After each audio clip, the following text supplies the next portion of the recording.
Shopping ಆಯಿತು. ಒಂದು ಸೀರೆ ತಗೊಳಕ್ಕೆ ಹೋಗಿ 2 ಸೀರೆ ತೊಗೊಂಡು ಬಂದೆ. ಹ್ಯಾಪಿ ಆಗಿದ್ದೇನೆ, ತುಂಬ ಖುಷಿ ಆಯಿತು. ಇದು ಬ್ಯಾಂಗಲ್ ಸ್ಟೋರಿಂದ ಏನೇನು ಬೇಕಾಗಿತ್ತು ದೇವ್ರಿಗೆ ಐಲೈನರು ಮತ್ತು ಹೇರ್ ಡೋನೆಟ್ ಎಲ್ಲ ತೊಗೊಂಡೆ. ಸೊ ಇವಾಗ ಮನೆಗೆ ಹೋಗ್ತಾ ಇದ್ದೀನಿ. Full traffic. ನಮ್ಮ ಏರಿಯಾದಲ್ಲೇ ಎಲ್ಲ ಸಿಗುತ್ತೆ. ಓ ಥ್ಯಾಂಕ್ಫುಲ್. ಯಾಕೆ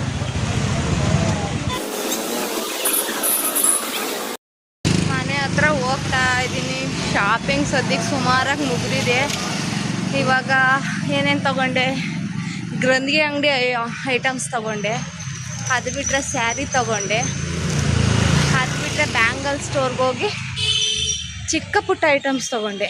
ಲಕ್ಷ್ಮಿಗೆ ನಾನೇ ನ್ಯಾಚುರಲಾಗಿ ಡೆಕೋರೇಷನ್ ಮಾಡೋಣ ಅಂತ. ಹ್ಯಾಪಿ. ಇನ್ನು ಹಬ್ಬಕ್ಕಿನ್ನ ಸುಮಾರು ಕ್ಲೀನಿಂಗ್ಸ್ ಆಗಿದೆ.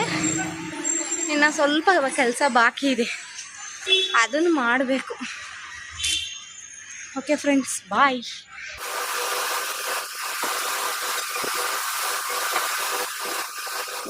ಫ್ರೆಂಡ್ಸ್, ಮನೆ ಕ್ಲೀನಿಂಗ್ ಸೆಕೆಂಡ್ ಡೇ. ನೆನ್ನೆ ಬೆಡ್ಶೀಟ್ ಎಲ್ಲ ಒಗೆದೆ. ಜಸ್ಟ್ ಇವತ್ತು ಸ್ಕ್ರೀನು ಮ್ಯಾಟು ಎಲ್ಲ ವಾಶ್ ಮಾಡೋಕ್ಕೆ ಅಂತ ಹಾಕಿದ್ದೀನಿ. ಮಂಗಳವಾರನೇ ಸ್ವಲ್ಪ ಸಿಂಪಲ್ಲಾಗಿ ಸ್ಯಾರೀಸು, ಬ್ಯಾಂಗಲ್ಸು ಮತ್ತು ನಾ ದೇವ್ರಿಗೆ ಏನೇನು ಐಟಮ್ಸ್ ಬೇಕು ಅದನ್ನ ಮಾತ್ರ ತೊಗೊಂಡು ಬಂದೆ. ಇವತ್ತು ಇಷ್ಟು ಬಟ್ಟೆ ಒಗಿಬೇಕು.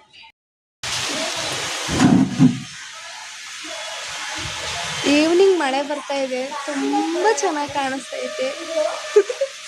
ಸಖತ್ತಾಗಿ ಕಾಣಿಸ್ತೈತೆ. ಹಾಗೆ ಬ್ಯಾಕ್ ನೋಡಿ.